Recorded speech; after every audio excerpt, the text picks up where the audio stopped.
personally think that Wednesday should be a break day. It's a nice halfway through the week. Motivational day.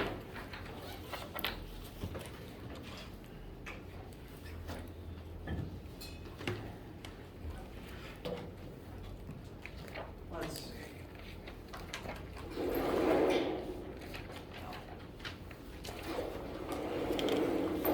All right.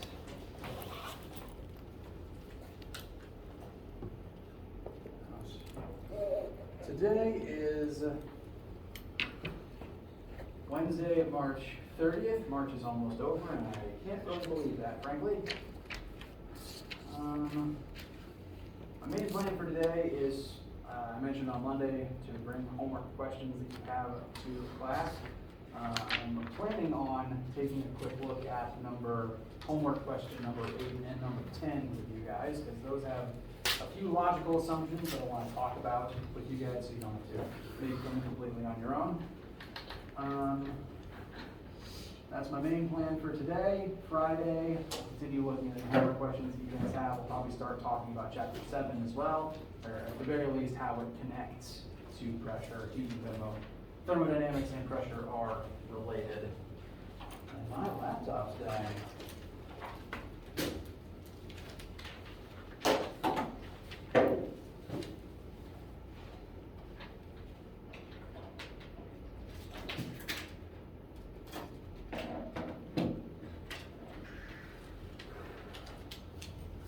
Reminder, homework is due Monday, so you do have the weekend to finish it up, but I do recommend to be working on it so that you know what these questions are as we talk about them.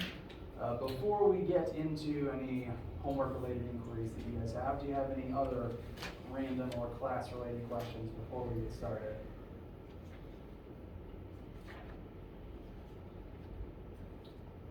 All right. Well, to start us off with, the two that I've been getting the most questions about are number 8 and number 10. If you're wondering about any others, we can absolutely look at them, but I want to make sure to look over these ones behind me. Bless you. First, so the screen is currently on number 8. This is a buoyancy question. And the picture painted here, where a child is trying to shove a ball under the water, is, well, it reminds me of something that I did as a kid. I don't think I was the only one that did this. If you were like having a day at the pool and you had a beach ball, I would try to make a game out of just trying to get the whole thing completely under the water, sometimes even down to the bottom of the pool and try to balance on top of it.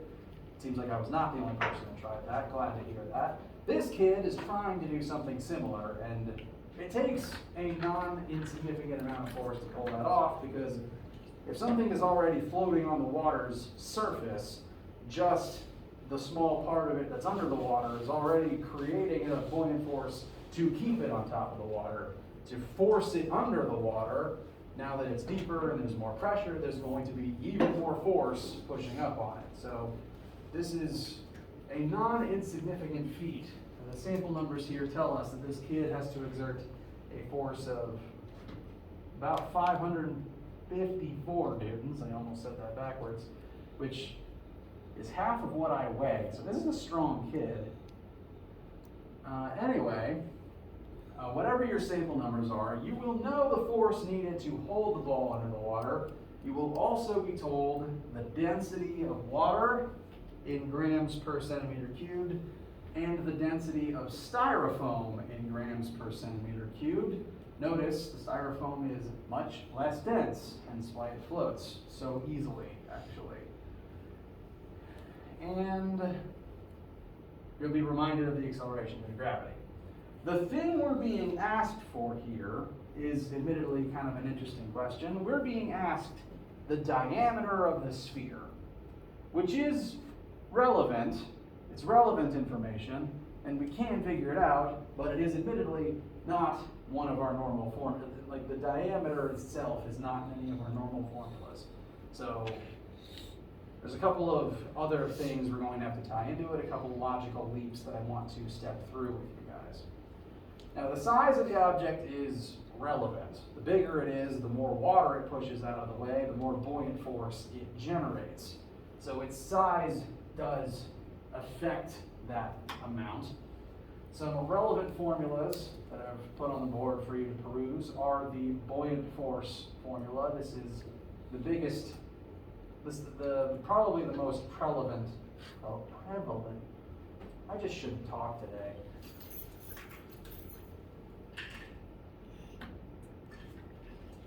Buoyant force formula is easily the first place that the size of the sphere becomes relevant.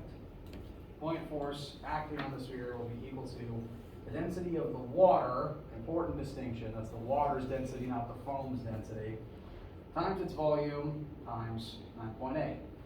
And volume is where the sphere's diameter, technically radius, is going to matter.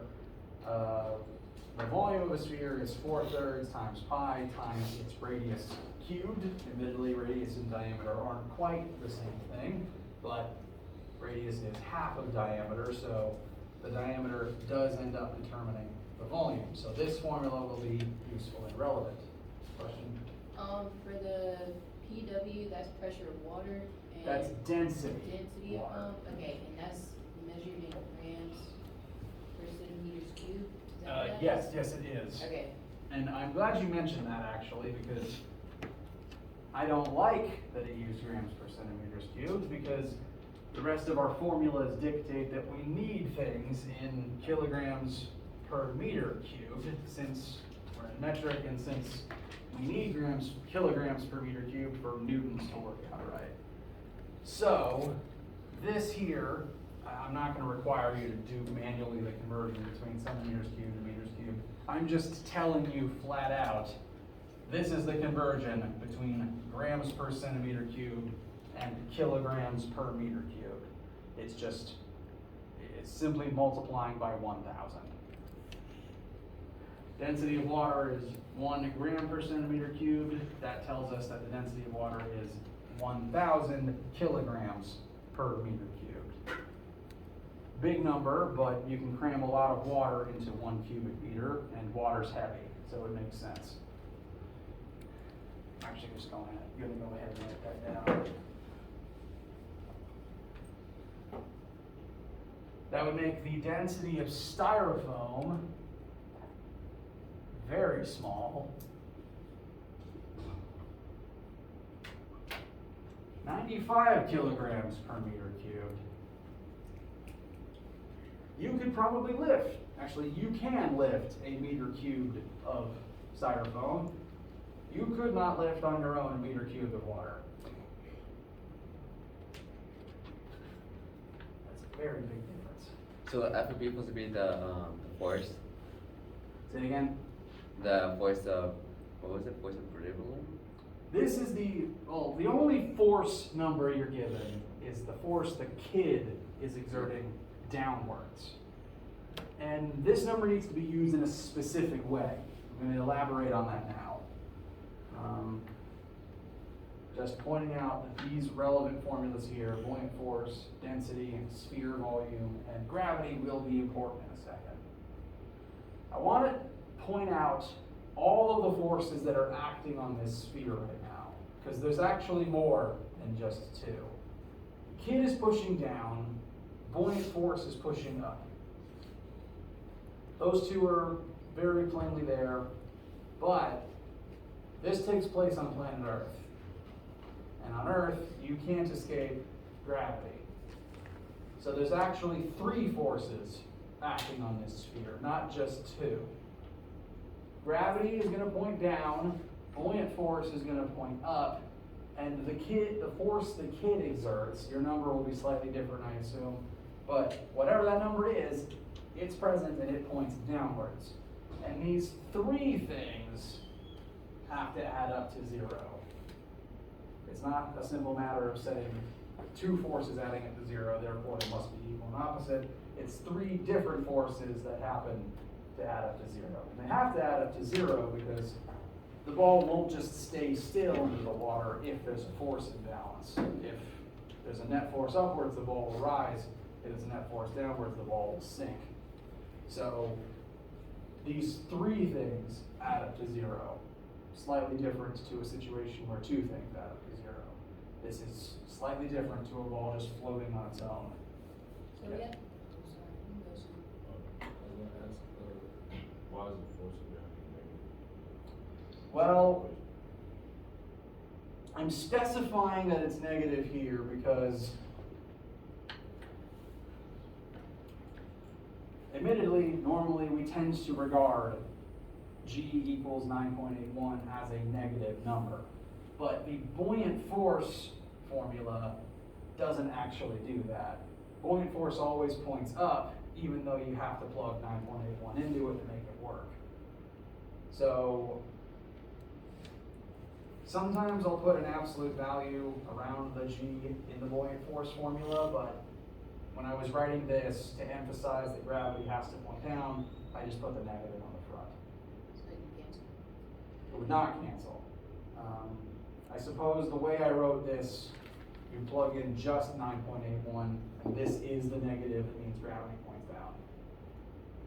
I apologize for that being inconsistent to normal, but it's a slightly weird situation since this has a G in it, it has to point up, this has a G in it, it has to point down. So I wrote it that way for that reason. I apologize for usual inconsistencies. So do we have to find the total sum of all the forces acting on this ball in order to find the diameter of it? Ultimately, yes, and I'm going to show you how I'd recommend doing that, but you already know what they all add up to. They have to add up to 0, or else you can't hold it still under the water. So we know what they all add up to, and we already have a number for one of the three. You're told the force the kid exerts. You don't know buoyant force and you don't know gravity, but you know the kid's force and you know the sum. So that's only two things that we need to figure out formulas for, thankfully. Now, starting from here, just net force on the ball equals 0. We've identified the three forces. One of them we have a number for. I've gone ahead and written in formulas for the other two. Gravity on the ball will be equal to its mass times 9.8, and the negative, again, is just to indicate downwards. Buoyant force will point upwards, so I've left it positive, and that's going to be equal to the water's density times the ball's volume times 9.8. And so, having plugged in those formulas, we don't know the sphere's mass, we don't know the sphere's volume. So there's still two things we don't know in here. We do know the density of water, thankfully. So there's just two unknowns, sphere mass and sphere volume. Weirdly, we were not told the mass of the sphere. We were instead told the density of the sphere. But funny thing, density is a function of mass. Density is mass divided by volume. So the sphere's mass depends on both its density, which we know, and its volume, which we want to know. So what I recommend doing is taking the density formula, rearranging it for mass, and specifically, if this is meant to be the mass of the styrofoam, then that would be equal to the density of styrofoam times the volume of the styrofoam. Any questions with arriving at this specific formula? So find mass is density times volume. Mass is density times volume, which means we can plug in rho v instead of m. And after doing that, we know the density of the styrofoam, and we want the volume of the styrofoam. So this v is the same as the other one we don't know. Yes? What was the mass of styrofoam? We don't have a number for that yet. We were told density of styrofoam. So we have a number for that, but we don't have the mass. What I've done is, this is the formula for density. Density is defined as mass over volume. You can take this formula, multiply both sides by volume to get mass equals density times volume. We don't know the sphere's mass, but we do know its density, and we want its volume. We want its volume so that we can figure out its radius and then its diameter. Which means that rewriting it like this, we've taken something we don't know and put it in terms of one thing we do know and one thing we want. And then, since this is equal to m, I have placed that into this equation instead of m. So the only difference between these two lines is, instead of sphere mass, I wrote sphere density times sphere volume. So you're kind of like breaking it out or bringing it. Yeah, I'm combining a bunch of formulas into one super formula, basically. I also went ahead and moved the negative 554 to the other side. Again, your number will be different, but it was negative on the left, that'll make it positive on the right. Then after that, use greatest common factor. I call it the distributive property, but that works too. Yes, our goal here is to solve for volume. We need sphere volume to find sphere radius, to find sphere diameter. So after you use the density formula to change it to find its mass, you plug that into the sum of the forces. Is that what's breaking down on the right side? Yes. Okay. Why is it negative? It's negative because this used to be, mass times g, and the negative is to represent that this is the force of gravity. It's meant to point downwards. Oh. Like I said, there's some weirdness here with the fact that this thing with g in it points down, this thing with g in it points up. There's a few different ways that you could indicate it. I have chosen to keep g a positive number and to just specify direction on a case-by-case basis. Why did I do that?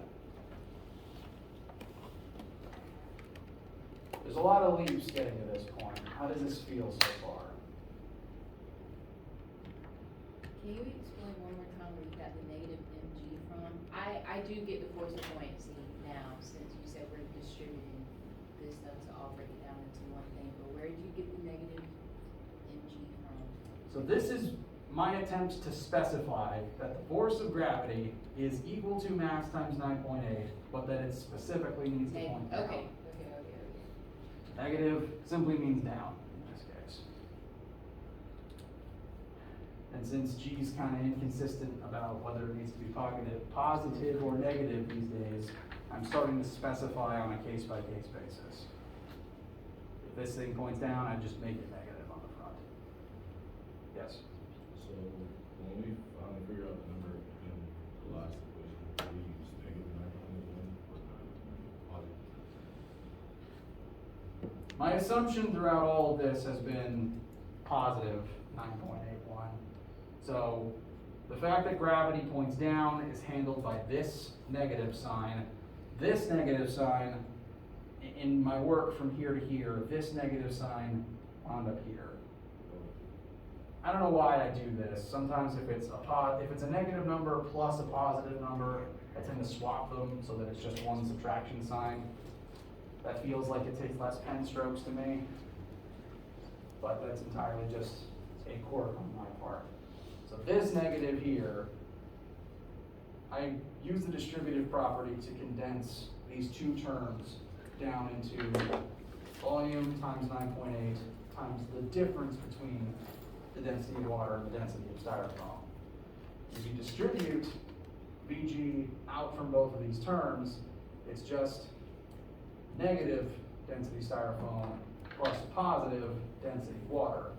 I just swap their positions for the negative sign. So this negative, meaning gravity down, is this negative on the density styrofoam. Does that not track for anybody? If it doesn't track, I want you to tell me.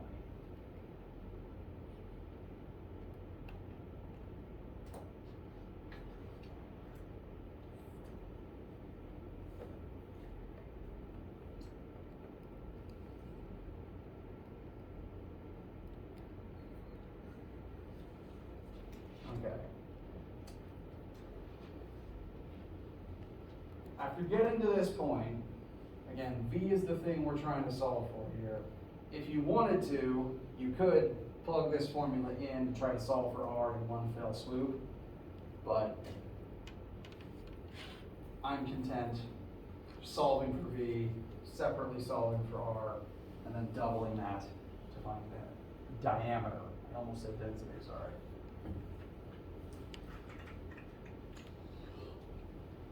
So did you move EG out to put like terms together? Correct. Okay. Yeah, so these two terms are almost the same. Like it's the same V in both because both the weight and the buoyant force depend on the sphere's volume. The sphere's volume times its density determines its own mass. The sphere's volume times water's density determines the buoyant force acting on it. So both of these terms have the sphere's volume times 9.8 in them. What's different between them is they're being multiplied by different densities. The sphere's weight depends on its density. The sphere's buoyant force depends on water's density, since the water is the thing creating the buoyant force.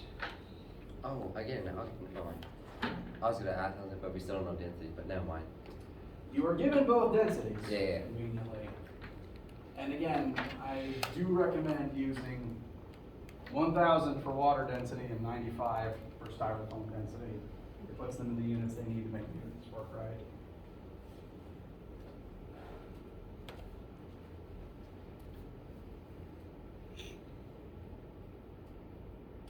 Yes, sorry. Then why do you need to find mass?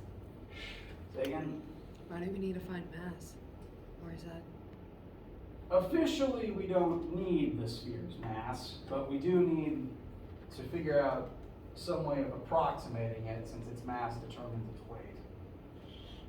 So this term is meant to represent the mass of the styrofoam. We don't know the styrofoam's mass, but we do know its density. Its density times its volume would be its mass, which means we can plug in density times volume instead of its mass, since we don't know that number. But And we the do G is- know, Sorry. we do know the styrofoam's density, and we want to know its volume. So doing this puts V sphere volume in here a second time. It's the same V across both, it's just the sphere's volume. It doesn't matter that it's in two places, it's still just one unknown, which means we can finally solve for it. So we could eventually find the sphere's volume, but we kind of skipped that step by plugging in the formula instead of down. Does that help? Okay. It's okay if it didn't. If something doesn't help, I want you to tell me. Other questions? Bless you. Bless you. So the G, for the mass, for the density equation that we plugged in, just dropped down from the negative mass and gravity. That's what that G came from? Yes. Okay. So this M turned into That, right. PV. Okay. The G is the same. Okay.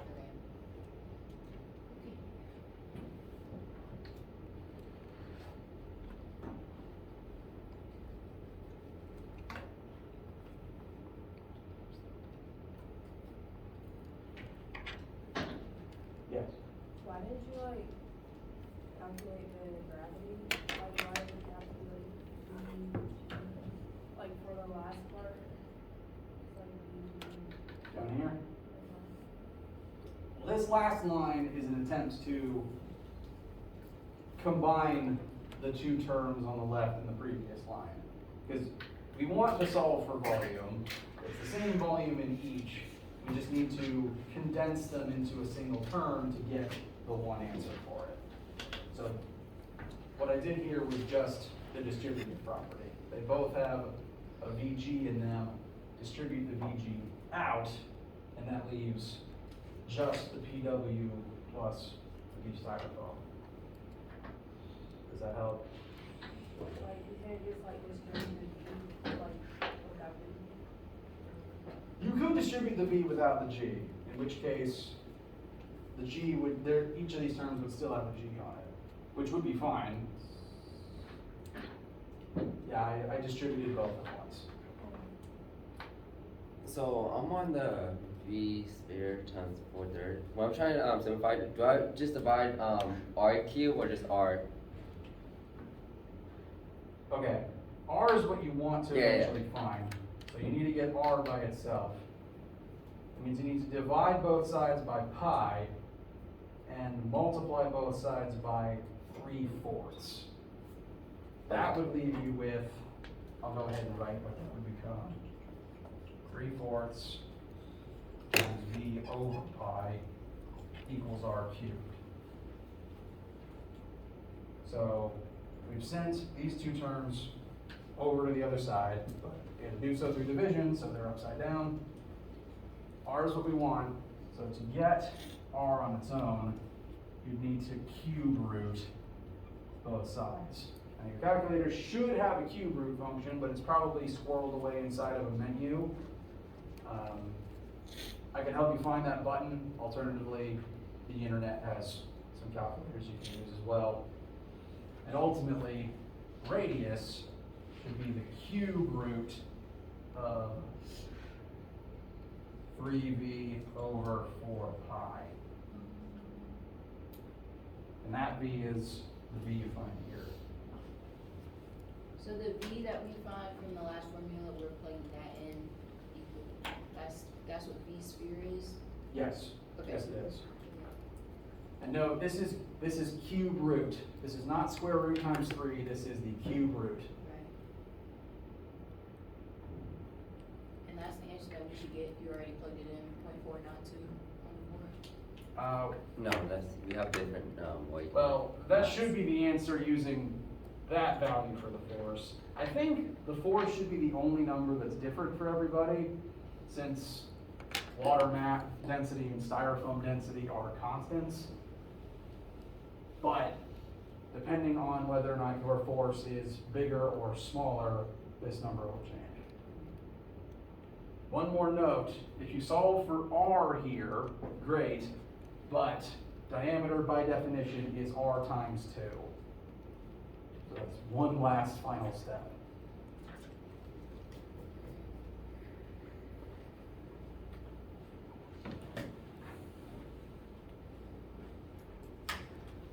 So it'll end up being more of a doozy than I was anticipating.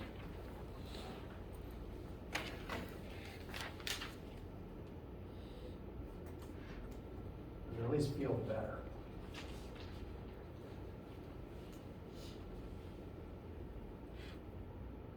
Doesn't feel worse, at least. That type is in the calculator, right? Take a quick look. Yeah.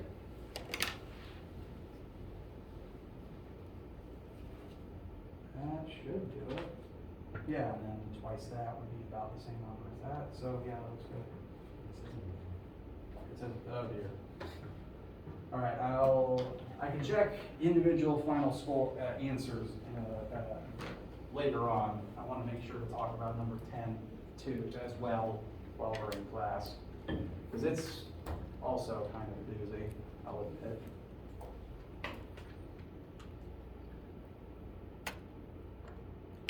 So if you're encountering any issues getting to your final answer, please let me know. I'll check over your math. I'll calculate the answer myself, see what, and sometimes even achieve is just Oh, wrong. I got the radius. Well, that's the radius divided with diameter, so I didn't multiply by 2. Oh, you did multiply by 2? Yeah. Okay, yeah, that should be it, sorry. I intended to say that, I apologize. I want to talk briefly through number 10 as well, because it requires some similar logic chaining. And I've gotten some questions about it as well.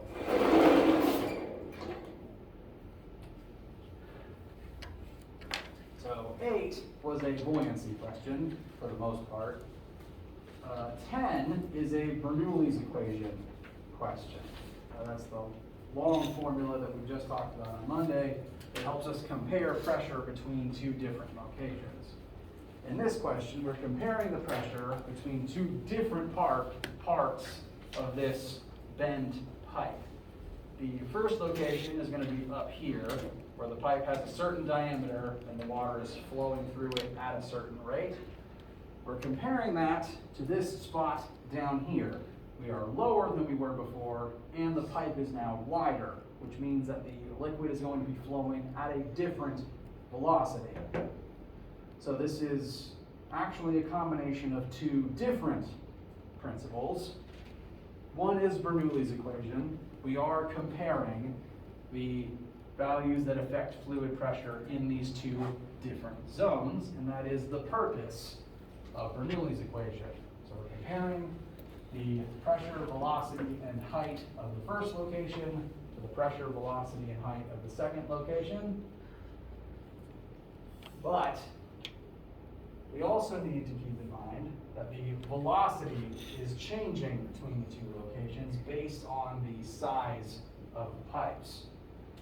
The continuity equation, which is this separate one that we talked about last Friday, I think. Yeah, it was last Friday. Tells us that the size, the width of a certain pipe determines the rate at which fluid can flow through it. And if in one connected system the diameter changes, the velocity will change as well.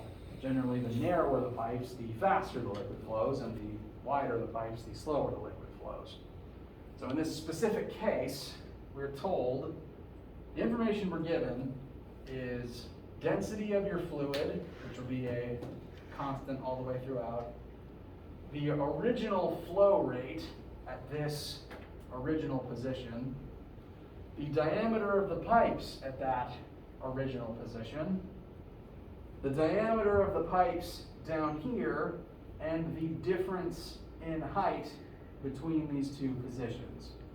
We are not yet actually told how fast the liquid flows down here. We were just told its original flow rate and the size of the new pipes in this location. And what we've been asked for is the change in pressure between these two locations.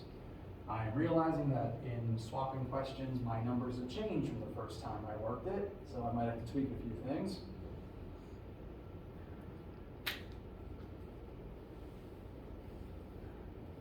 But what we've been asked for is the change in pressure between these two locations.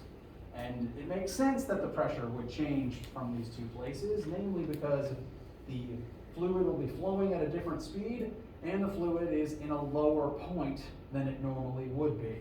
Those two factors both change the amount of pressure present, and we have to figure out what the net change in pressure is due to those factors being changed. Bernoulli's equation is a great starting point, because again, the entire purpose of this formula is comparing the pressure between two spots. I have gone ahead and rearranged the original wording of Bernoulli's equation into one line down.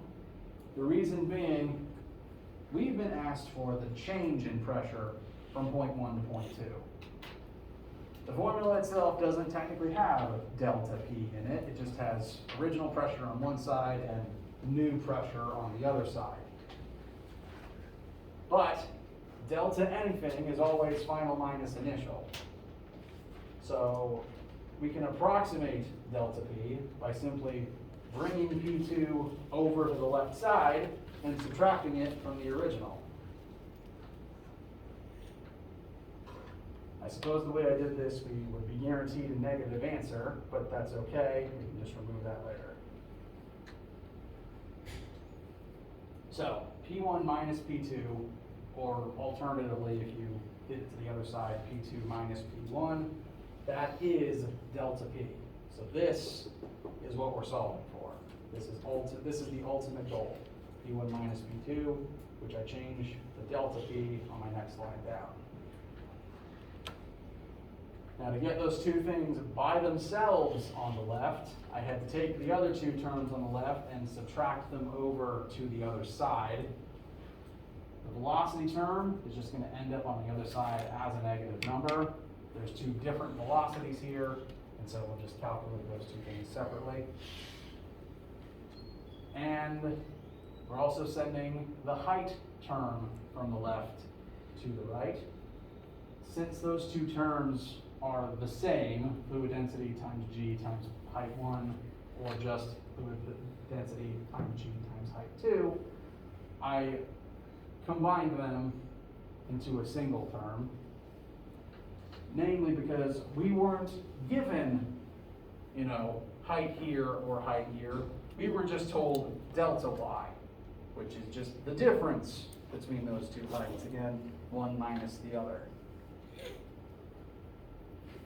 So, since we were given delta y, I brought this over to the other side, I subtracted it over, and I combined the two so that delta y is in here, so we don't have to, we know delta y, now we can just plug delta y in. And V stands for velocity.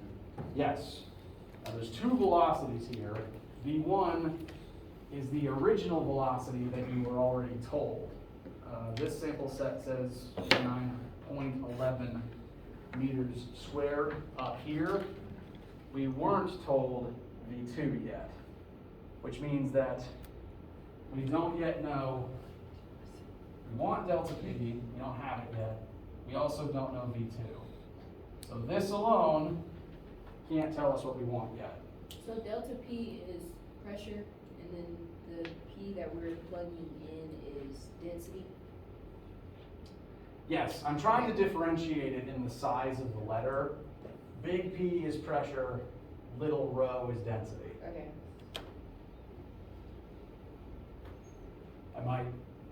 I might overcompensate and make the P's colossally large, but this is meant to represent the difference. And if it helps even further, English P has a hard edge there, but lowercase rho is curved all the way around. That might help distinguish it the way it's typed at the very least. Because on screen we've got, again, this is the uppercase P for pressure. It's got a hard angle right there. And the lowercase rho for density. It doesn't actually show it on this one. But in number 10, it's got the small rho that's rounded all the way on the top. But we also need to find the other velocity for We do need to find that other velocity. And for that, I'm going to direct you towards the continuity equation from last Friday. This tells us that as the area of a pipe changes, the velocity of the flow rate through that pipe will change. We know the original velocity, and we know the diameter of both pipes. Sadly, diameter and area are not immediate substitutes, so we do have to use the formula for the area of a circle to figure out area from diameter. So what I've done, what I have currently on board is I plugged in the V1 that we know, although it's a different number now.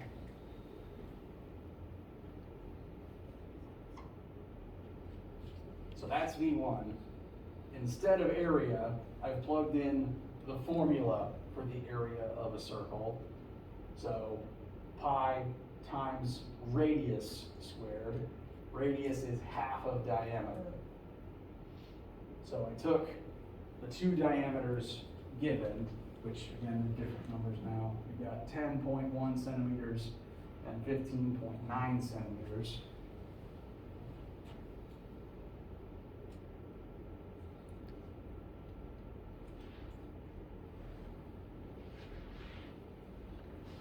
And the remaining unknown term is V2. Wait, why do you got pi? So. Because it's in the formula for the area of a circle. Oh. Since it didn't give us the area, that's what we have to do. Yeah, we have to use that to determine area from diameter. And Right. since diameter is twice radius, you have to cut the diameter in half before you square it. Okay. I don't know why it keeps giving diameter when radius would be so much more helpful. And over here, we had to convert it from centimeters to meters. Is that why the decimal is bigger now? Yes, yes it is. And I do recommend converting to meters first, because if you keep centimeters in and then square it, your answer is gonna get exponentially weirder. Wait, what? Well, if you were to keep centimeters in here, you'd end up squaring the centimeters. And so your answer would be off not by a factor of 100, but by a factor of 10,000. Well, actually, no, it will cancel out because it's the same on both. It shouldn't actually matter, come to think of it. You wouldn't need to convert them. Yeah, so you just keep the number, right? Yeah, you should be able to keep the number, but you do have to cut it in half before you square it. The cutting in half is not optional.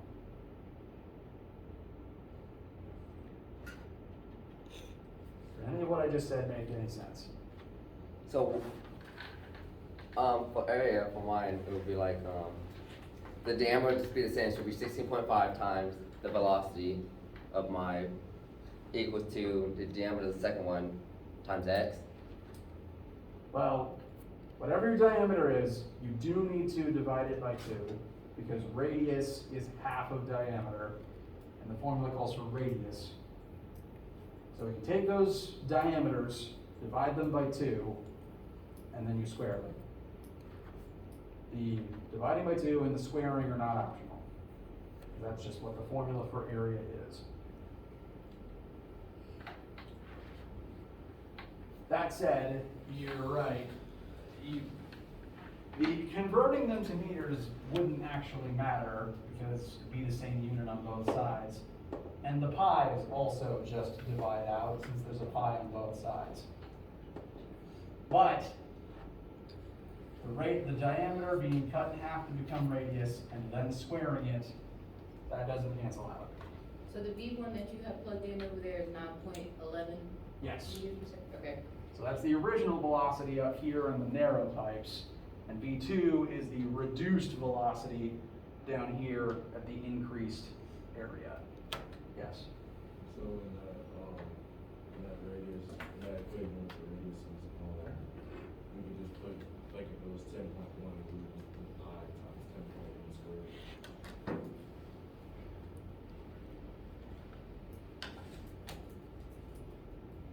Or pi times the half of 10.1 squared.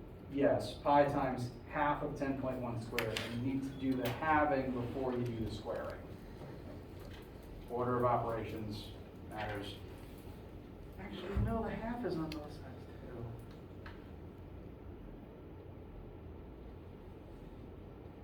I think the halves factor away also, weirdly.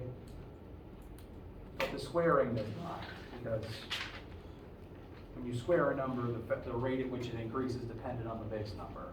Especially like this, right?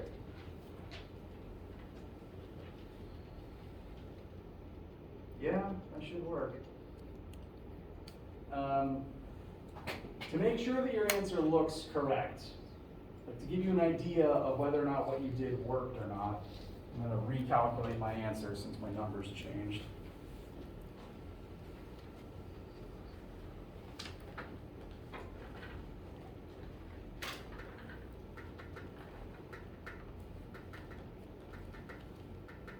Yep.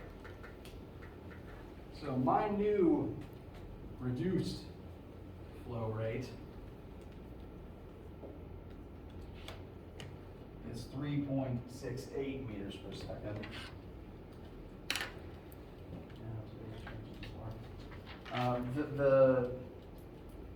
To help give you an idea of if your velocity is correct, it should be smaller than the original one. So for my sample numbers, the original was 9.11. My reduced velocity comes out to 3.68. That is a smaller number. That makes sense, and that is intentional because the second pipe is wider than the first one. The wider the pipe, the slower the water moves because it doesn't need to push through as quickly. There's more space, it can slow down. So, you should get a smaller number, but it should still be, I'd say cutting it down by a half or a third is reasonable. It shouldn't go from like 9 to 0.2 or something. That means you might have done something wrong.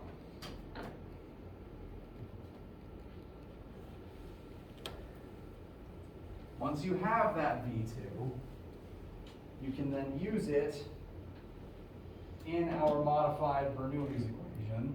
Once you have V2, that was the last unknown left. I'm going to change the last of my numbers here.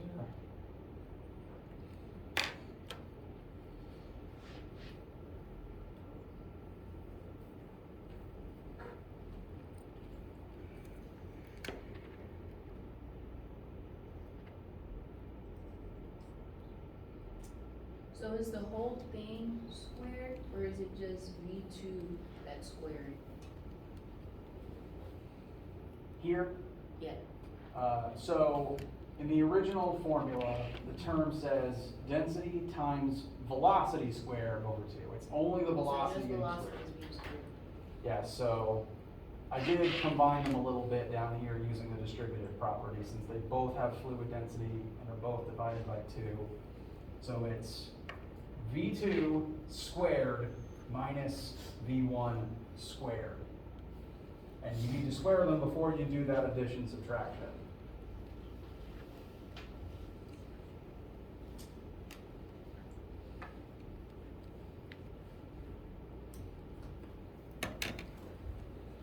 I'm going to recalculate my final answer to make sure that this still works.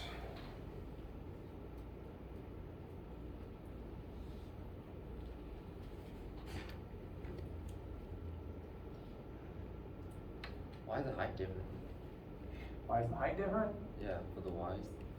Y2 and Y1. Wouldn't it be the same? Oh. Y2 minus Y1 is delta Y. So I just subbed out these two things for the one number that is delta Y. Does that make sense? Or is that even what you asked? Well, since it says the height of the pipe is 8.81, right? So when Y wouldn't it just be like 8.81 since the height's the same for both ways? Well, one is higher up than the other, so there is a change in height from start to finish. And that change in height is contributing to the pressure difference. So where'd you get 9.81 from? Oh, that's 9.81 is the G. Oh. Okay. Yeah, there's a G on the height terms on both sides. Okay, that makes sense. Okay, never mind. Just finish this calculation to make sure everything works. Yes, this still works. New final answer comes out to negative 165,976.8, which equates to 1.66 times 10 to the 5th pascals. So what's the Y2 and the Y1 that we're plugging in on the end? So this is the height difference between the two pipes. I subtracted this term to the other side, which, you know what, maybe I'll just write it the original way. It's not confusing, I just don't know which numbers that we physically need to plug in for it, like for Y2 and for Y1. Ah, okay. So the Y's represent the height of the position you're looking at. So this would be the height of pipe 1, this would be the height of pipe 2. Now, we don't officially know their heights, we just know the difference in height between the two. We were told delta Y, the amount you descend going from one to the other. So all we really know is that this one is some number, 8.81, lower than this one. So I suppose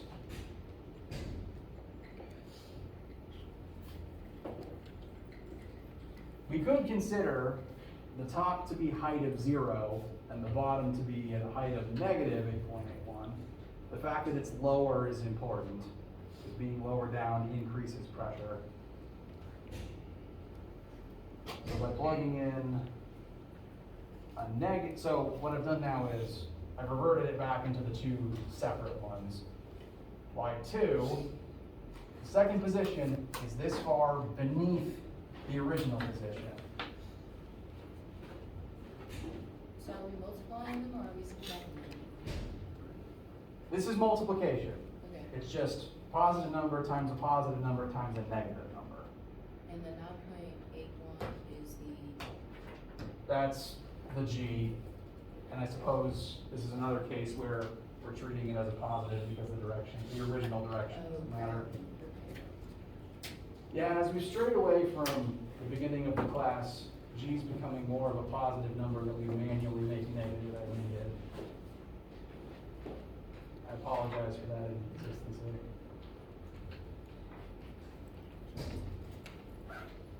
Ultimately, however you want to frame it, type 2 is this far beneath type 1.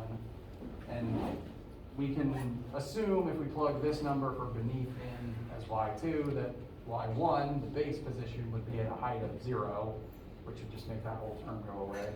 So there's a few different ways to justify it, but ultimately, this delta y will get multiplied into the formula. And the way that I set this up guarantees a negative answer, which is okay. But Ch5 doesn't care about the negative, just wants to know the change in pressure. So if you get, and I would expect your answers to be on this scale. 1 point something Pascal, 1 point something times 10 to the 5th Pascals. That's a measurably different pressure that a human could perceive. We should probably plug in the positive answer because Ch5 doesn't care about the negative and isn't looking for it. Just wanted to know the change. If, again, this or any other question on the homework gives you grief, either because Ch5 is being dumb or, actually, no, that's the main reason. If you have any issues or questions, let me know. I can check work, I can make sure the Ch5 is acting right. I've held you up longer than I was supposed to, and I apologize for that. Any questions before we break?